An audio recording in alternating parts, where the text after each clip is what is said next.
할렐루야. 우리 이 시간에 찬송가 314장 함께 찬송하면서 화목한 기도에 시작하겠습니다. 314장 내 구주 예수를 더욱 사랑. 314장 함께 찬송하겠습니다.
아버지 하나님 감사합니다.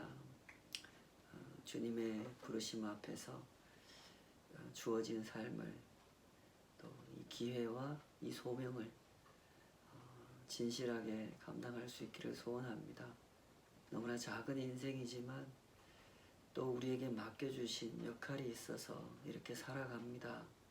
그 역할을 온전히 또 신실하게 감당해내기 원하오니 큰 마음 품기보다는 정직한 마음 품고 이 삶을 또 이 소명을 감당해 갈 수 있도록 오늘도 주의 말씀을 저희들에게 베풀어 주시고 그 말씀이 우리를 향하여 가르치시는 그 하나님의 마음, 그 하나님의 기대를 진솔한 마음으로 알아가고 따르고 경험해 갈 수 있도록 인도해 주시옵소서. 예수님의 이름으로 기도하옵나이다. 아멘. 오늘 주신 하나님의 말씀 이사야 29장 말씀 같이 보겠습니다. 이사야 29장 1절에서 14절까지 말씀인데요.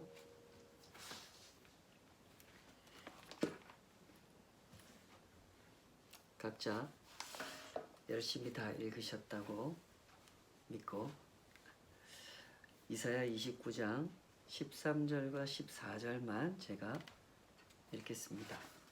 이사야 29장 13절 14절만 읽고 말씀 증거하겠습니다.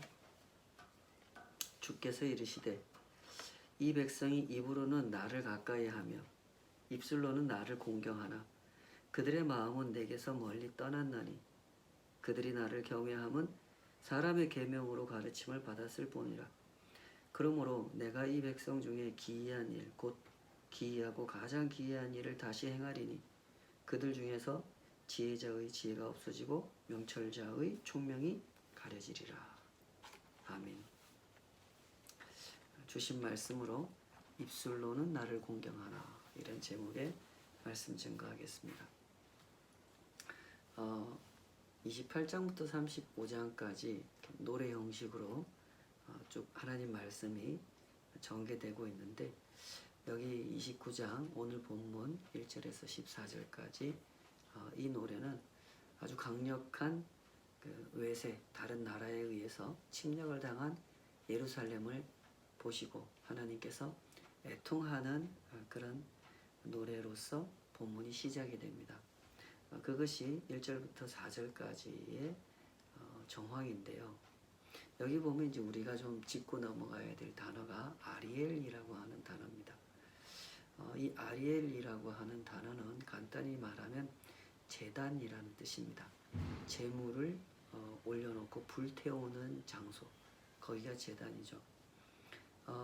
본문에는 그 제단이 세워져 있는 성읍이라는 뜻으로 그 예루살렘을 지칭하는 다른 표현으로 이렇게 쓰여지고 있는데, 그 바로 뒤이어서 다윗이 진친 성읍이라는 표현이 나오고, 그 다음에 절기를 언급하는 것으로 볼 때, 그리고 이 단락을 마무리하는 아까 읽었던 13절 14절에 보면 여기서 이제 이 백성이 입술로는 나를 공경한다, 그러나 마음은 내게서 멀리 떠났다, 이런 표현을 고려해 볼 때 이 성읍에서 치러지는, 이 예루살렘에서 치러지는 종교 의식을 염두에 두고 있기 때문에, 그래서 굳이 예루살렘이나 뭐 시온, 하나님의 성전, 이런 표현을 성경에서 보면 예루살렘을 지칭할 때 이런 표현을 주로 많이 쓰는데, 여기 이 아리엘이라고 하는 성경 다른 본문에서는 등장하지 않는 이 이름을 여기서 특별히 사용하고 있는 것으로 파악이 되죠. 우리가 이 본문의 강조점을 이해하고자 할 때 바로 이런 점을 놓치지 않고 좀 봐야 되는 면이 있습니다. 성경을 읽으시다가 좀 잘 보지 못했던 단어가 나온다 이러면 검색을 해보십시오. 다른 본문에서도 나오는지, 다른 본문에서는 어떤 의미로 쓰여졌는지, 아니면 이 본문에만 나오는지, 이런 것을 눈여겨보시면 이런 표현들, 흔하지 않은 표현을 이 본문에서 굳이 사용하는 이유가 있다는 것을 알게 되죠. 말씀드린 대로 이 아리엘이라는 호칭은 여기 이사야 29장에만 등장합니다. 보다 더 자세하게 알고 싶은 마음이 우리에게는 있지만 더 자세하게 알기는 어렵습니다. 본문에 주어진 정보의 한계 때문에. 그러나 이 문맥의 흐름을 고려해 볼 때 이 아리엘이라고 하는 이름이 뒤에서 언급한 절기하고 굉장히 관련이 있다는 것을 알 수가 있는데요. 유다 백성들한테 이 절기라고 하는 게 뭡니까? 아주 쉽게 얘기하면 명절이거든요. 모든 나라에 다 명절이 있습니다. 명절은 이유가 있는 날이죠. 이 나라, 이 민족이 공유하고 있는 기쁨, 공유하고 있는 의미, 뭐 쉽게 얘기하면 국경일이라고 표현할 수도 있겠습니다. 그것이 명절입니다. 이게 이스라엘 사람들에겐 절기인데요. 물론 이스라엘 사람들의 절기는 이거 전부 다 하나님께서 정해주신 겁니다. 그 날은 그 날로서의 의미가 있어서 그날 이 절기를 꼭 지켜라 하고 하나님께서 정해주신 거죠. 이스라엘 백성들은 이 절기를 지킬 때 항상 예루살렘에 모였습니다. 물론 모든 절기를 다 예루살렘에 와서 한 건 아닌데요. 큰 명절은 예루살렘에 와서 지켰죠. 그런데 지금 하나님께서 정해주신 절기, 이 국경일, 이 명절, 이거를 지키는 장소, 그 예루살렘 아리엘이라고 하는 성읍을 불태우겠다고 하십니다. 그래서 오늘 본문에 이렇게 시작하잖아요. 1절 2절 슬프다 아리엘이여 아리엘이여, 다윗이 진친 성읍이여, 해마다 절기가 돌아오려니와 내가 아리엘을 괴롭게 하리니 그가 슬퍼하고 애곡하며 내게 아리엘과 같이 되리라. 하나님의 심판 아래서 예루살렘은 그야말로 아리엘과 같이 될 거다. 이렇게 말씀하십니다. 불태워지는 신세, 제단에 올려놓고 그 재물을 태우는 아리엘이 아니라 예루살렘 전체가 불타버리는 그런 신세가 될 거다. 이렇게 말씀하십니다. 유다에게 이런 심판이 임하는 이유는 지금 29장 앞에 28장 또 29장 15절부터 또 30장에서도 31장에서도 계속 그 이유를 동일하게 언급해주고 있는데, 그 이유는 유다가 하나님을 등지고 애굽을 의지했기 때문이다 라고 밝혀주고 있죠. 하나님과 맺은 언약을 저버리고 이 세상에 눈에 보이는 힘, 군대를 가진 막강한 군대를 가진 것으로 보이는 애굽을 선택했다. 그것 때문에 심판하신다라는 거죠. 28장 15절에 보면 유다의 지도자들이 애굽과 동맹을 맺은 그 상황을 이렇게 기록하고 있죠. 28장 15절, 너희가 말하기를 우리는 사망과 언약하였고 수월과 맹약하였은즉 넘치는 재앙이 밀려올지라도 우리에게 미치지 못하리니 우리는 거짓을 우리의 피난처로 삼았고 허위 아래 우리를 숨겼음이라 하는도다. 이것이 바로 당시 유다의 상태였습니다. 때문에 하나님은 슬프고 슬픈 마음으로 이 심판을 말씀하실 수밖에 없었던 거죠. 슬프다 아리엘이여 아리엘이여 하신 그 말씀 속에 담겨있는 하나님의 슬픔을 느껴보시기 바랍니다. 하나님께 있어서 심판이라고 하는 것은 이런 것입니다. 하나님께서 슬퍼하시는 것은 도시의 파괴가 아닙니다. 제단의 파괴도 아니죠. 이 백성의 마음이 파괴된 것을 보시고 슬퍼하시는 것입니다. 때문에 그들의 파괴를 묘사하시는 표현이 이렇습니다.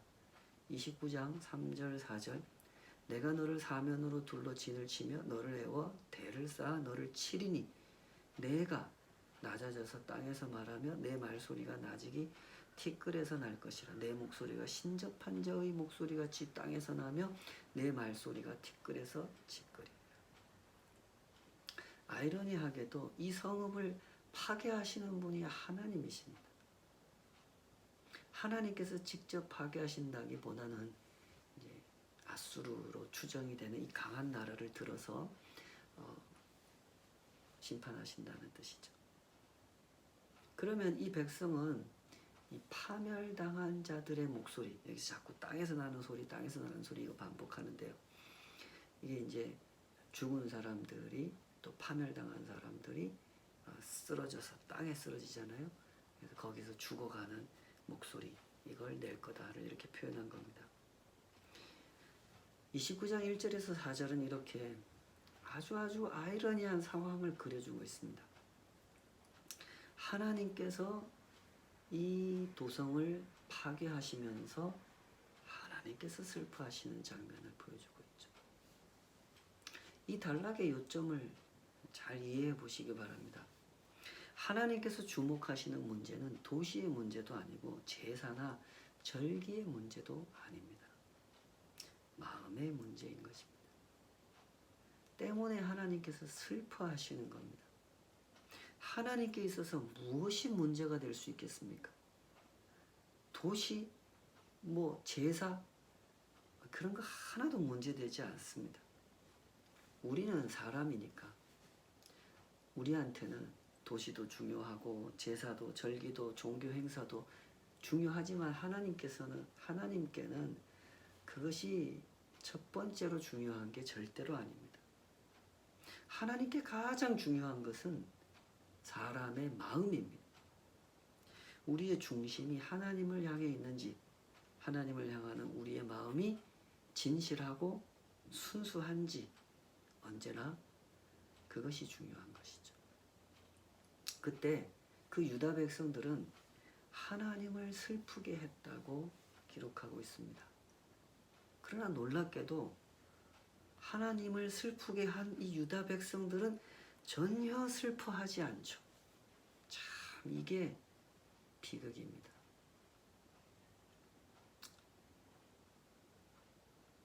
마음이 안 통한다라고 하는 것은 이런 것이죠. 하나님은 너무너무 슬퍼하시는데 하나님을 슬프게 만든 그 사람들은 하나님이 슬프신 것 때문에 전혀 슬프지 않는 상태. 이것이 당시 유다 백성들의 상태였습니다. 하나님과 전혀 마음이 통하지 않는 상태였죠. 하나님과 맺은 언약을 깨뜨렸으면서도 애굽에 의존하여 살아보려고 애굽에 탁 달라붙어 있으면서도 여전히 겉으로는 위선적인 제사를 지내고 절기를 지내는 그 백성들, 그렇게 위선을 떨고 있으면서도 하나님에 대해서는 아무런 감정도 없고 아무런 성찰도 없는 백성들. 이것이 당시 유다 백성들의 상태였습니다. 보십시오. 하나님께서 심판을 내리시는 그때 무슨 일이 일어납니까? 5절에서 8절에 보면 예루살렘을 침략한 자들이 하나님께 징벌을 받게 돼요. 이 장면 이제 히스기야가 유다의 왕이었을 때 아수르가 유다를 침공하고 예루살렘을 포위하고 뭐 아주 괴롭힘을 당하다가 하나님께서 아수르 사람들끼리 서로 죽이게 만들고 그렇게 해서 이 사람들이 아주 크게 패배하고 돌아간 그 사건을 떠올리게 만드는 그런 장면을 여기 5절에서 8절에 기록해 놓고 있는데 이 사람들이 유다를 예루살렘을 침공했다가 그렇게 쫓겨나가게 되는 장면을 5절에서 8절에 그려줍니다. 자, 그러면 이런 구원을, 이 기이한 구원을 경험한 유다 백성들은 그 다음에 어떤 자세를 취해야 됩니까? 회개함으로 하나님께 나아가야죠. 그렇지 않아요? 그러나 이들의 마음은 취해 있습니다.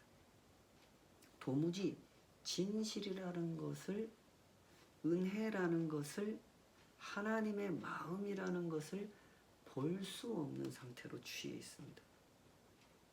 때문에 선지자는 이렇게 외칩니다. 9절에서 12절이 바로 그 외침을 담아내고 있는데, 이 9절 번역이 좀 우리말로 번역된 게 좀 어렵게 되어 있습니다. 이 9절 전반부에 등장하는 세 단어, 놀라다, 볼 수 없다, 취하다 라고 하는 이 단어는 전부 다 명령형으로 표현되어 있습니다. 우리말로 이제 번역을 좀 나름대로 의역을 한다고 이렇게 해놨는데 이게 명령어로 되어 있다는 것을 참고해서 보시면 좋겠습니다. 유대인들의 절기에는 사람들이 예루살렘에 모인단 말이죠. 모여있으면 그 모여있는 사람들이 모여서 함께 놀라고 보고 취하고 하는 이런 이 잔치 분위기 속으로 들어갑니다. 그런 이 유다 백성들의 아주 어리석은 모습을 풍자하는 뜻으로 선지자가 이렇게 표현한 거예요.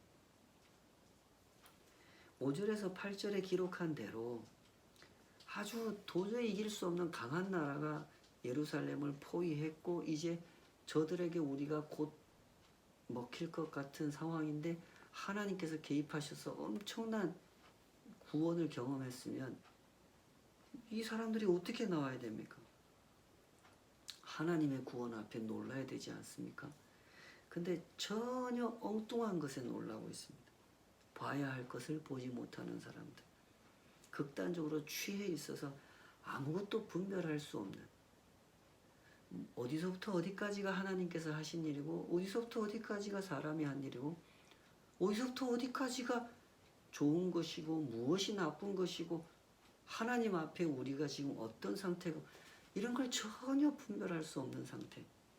그것이 유다 백성들의 상태다라는 것을 풍자하는 뜻으로 이 세 가지 단어를 명령형으로 표현하고 있는 것입니다. 아수르의 침공에 놀랄 줄은 알았지만 정작 하나님의 구원을 보고는 전혀 놀랄 줄 모르는 사람들. 하나님에 대하여 닫아버린 마음을 가지고 사는 사람들, 하나님과 상관없는 모든 것에 대하여서는 취해 있는 상태로 살아가는 이 유다 백성들의 상태를 이렇게 표현한 것입니다. 이런 사람들을 보시고 하나님께서 하시는 말씀이 이 13절 14절이란 말이죠. 주께서 이르시되 이 백성이 입으로는 나를 가까이 하며 입술로는 나를 공경하나 그들의 마음은 내게서 멀리 떠났나니 그들이 나를 경외함은 사람의 계명으로 가르침을 받았을 뿐이라. 그러므로 내가 이 백성 중에 기이한 일, 곧 기이하고 가장 기이한 일을 다시 행하리니 그들 중에서 지혜자의 지혜가 없어지고 명철자의 총명이 가려지리라. 하나님께서 중요하게 보시는 것은 이 마음이라고 해요. 29장에는 크게 보면 이제 두 단락으로 형성되어 있다고 할 수 있는데 1절부터 14절까지 오늘 본문은 재앙의 노래, 슬픔의 노래라고 할 수 있고요. 15절부터 24절은 회복의 노래라고 할 수 있는데 끝나는 구절이 다 지혜와 총명에 대해서 말합니다. 심판받을 유다 백성들, 이들의 상태는 어떤 상태냐면 마음을 하나님을 향하여 닫아버린 상태이기 때문에 지혜와 총명을 스스로 잃어버린 상태다로 이야기가 끝나고, 내일 본문에 이 회복의 노래, 하나님께서 역사하셔서 이제 그들의 마음에 하나님을 온전히 모셔드리고 나면 이 백성들의 마음에 비로소 지혜와 총명이 다시 생겨난다로 끝나는 것이 내일 본문입니다. 하나님께서 중요하게 보시는 게 뭐냐? 마음이라는 겁니다. 그 마음이 하나님을 향하고 있는 사람, 하나님에 대하여 열려있는 사람의 상태는 무엇이냐 하면, 무엇으로 판단이 될 수 있냐 하면 그 지혜와 총명, 다른 말로 하면 분별력으로 판단이 될 수 있다는 겁니다. 사람의 마음이란 이런 것이지 않습니까? 사람의 마음은 알고 싶어 하는 것을 알게 되는 것, 그것이 사람의 마음이죠. 사람의 마음은 알고 싶어 하는 것에 대해서는 점점 더 많이 알게 되고 모르고 싶어 하는 것에 대해서는 점점 더 모르게 되죠. 예를 들어서 주변에 요리 좋아하는 사람이 있으면 한번 관찰해 보십시오. 그 사람은 점점 더 요리에 대한 정보를 많이 알아갑니다. 수영을 좋아하는 사람이 있으면 보십시오. 수영에 대한 정보를 많이 알아가죠. 나도 옛날에는 좀 알았어 하는 정도가 아닙니다. 지금도 계속해서 알아가고 있는 정도죠. 그 사람이 그것을 수영이면 수영, 요리면 요리, 그것을 정말로 좋아하는 사람이죠. 마음이 그것을 향하고 있는 사람인 것입니다. 세상에 처음부터 무엇을 많이 아는 사람이 어디 있겠습니까? 우리는 전부 다 모르는 상태로 시작합니다. 그러나 살면서 내가 좋아하는 것, 궁금한 것, 마음이 자꾸 가는 것, 그것에 대해서 사람은 자꾸 알아보게 돼 있고 알아보면 알아볼수록 더욱더 많이 알게 되어 있는 것이죠. 그러므로 세상 모든 사람은 변명할 수 없는 상태에 있는 것입니다. 하나님 앞에서 변명할 수 없는 상태에 있다는 말입니다. 왜 어떤 사람은 하나님을 알고 어떤 사람은 하나님을 모릅니까? 하나님을 아는 사람은 알고 싶어 했기 때문에 아는 거고, 하나님을 모르는 사람은 알고 싶어 하지 않았기 때문에 모르는 겁니다. 다른 차이가 있는 게 아닙니다. 마음의 차이가 있는 것입니다. 그러므로 우리는 하나님 앞에 변명할 수가 없는 것입니다. 특별히 더 많은 체험을 했거나 특별히 더 많은 배움의 기회가 주어졌기 때문에 그 사람은 다른 사람보다 하나님을 더 많이 알게 되는 것이 절대로 아닙니다. 하나님을 알고 싶어 했기 때문에, 그 마음이 항상 하나님을 향하고 있기 때문에 진지하고 겸손하게 진실하게 하나님을 알고자 했으므로 알게 된 것이죠. 부디 이 마음의 원리를 정직하게 성찰해 가시기를 바랍니다. 제가 하나님을 알기 원한다고 진지하게 겸손하게 날마다 하나님 앞에 나아가시기를 바랍니다. 1962년생인 그 연탄길의 작가 이철환 씨는 가까운 어느 교회의 집사님이시기도 한데요. 5년 전에 예수 믿으면 행복해질까라는 책을 출간했습니다. 제가 몇 번 소개한 적이 있죠. 그 책에서 아주 진솔한 목소리로 자신이 이해하고 있는 믿음을 이렇게 표현했습니다. 제가 조금만 읽어보겠습니다. 제가 어린 시절부터 신앙생활을 했다면 저는 여러 해 동안 그토록 캄캄한 시간을 보내지 않았을 것입니다. 제가 살아가면서 무엇을 해야 하고 무엇을 하지 말아야 하는지 제 마음속에 계신 예수님이 제게 분명히 말씀해 주셨을 것입니다. 제가 무엇을 위해 살아야 하고 어떻게 살아야 하는지 예수님이 제게 아주 또렷한 목소리로 말씀해 주셨을 것입니다. 성경 속 말씀이 예수님의 말씀이 아니고 무엇이겠습니까? 제가 어린 시절부터 신앙생활을 통해 예수님 말씀을 들었다 해도 저는 예수님이 말씀해 주신 대로만 살지 않았을 것입니다. 저는 세상의 유혹에 흔들릴 수밖에 없는 연약한 인간이기 때문입니다. 그러나 제가 어린 시절부터 신앙생활을 했다면 저는 틀림없이 지금보다 더 건강하고 지금보다 더 사려 깊으며 지금보다 더 행복하고 지금보다 더 나은 사람이 되었을 것입니다. 올바른 신앙은 절제와 헌신이 무엇인지, 진실과 정의가 무엇인지, 배려와 공감이 무엇인지를 제게 알려주었을 테니까요. 올바른 신앙은 인간의 탁월함이 무엇으로 결정되고 어디로부터 오는지 그것을 제게 분명히 알려주었을 테니까요. 여러분, 세상에 완벽해서 하나님을 믿는 사람이 어디 있겠습니까? 우리는 다 연약함 속에서 하나님을 믿고 있습니다. 그러나 하나님을 믿는 사람은 하나님께로 나아갑니다. 하나님의 말씀, 하나님의 세계를 향하여 나아가죠. 내가 가만히 서서 하나님을 내 세계로 끌어들이지 않는다 이 말입니다.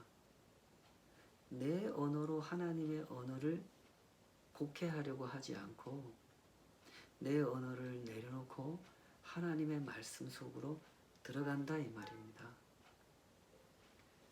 오늘 많은 스스로 하나님을 믿는다고 하는 사람들이 사실은 신앙생활을 굉장히 거꾸로 하고 있는 측면이 이런 거죠. 성경을 읽습니다. 그분들도. 그러나 다 내 맘대로 읽죠. 뉴스에 자주 나오는 그분 이야기 굳이 하지 않아도 좀 다 헤아려 주시리라 생각합니다. 믿음의 세계라고 하는 것은 내 위치를 고정시켜 놓고 하나님을 끌어들이는 일이 아닙니다. 내가 움직여서 하나님의 세계로 들어가는 것입니다. 어려운 부분이 분명히 있고